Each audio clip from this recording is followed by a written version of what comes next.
పూజారి గారు ఏం చేస్తుంటే కొడతారు అమ్మవారు. అమ్మ తిని కదా నీళ్ళు వేసి చేవచ్చు అమ్మవారు. పూజారు పూడి అమ్మవారు తినదే ఇది తినలేదని వాళ్ళు కొడతారు.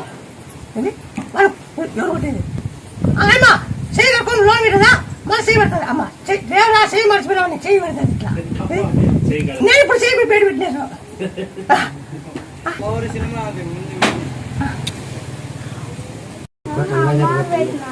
నువ్వే తిన్నావు లేదు అమ్మ ఆడుందా రామ్మా బయటికి రమ్మా నన్ను కొడుతున్నాడానా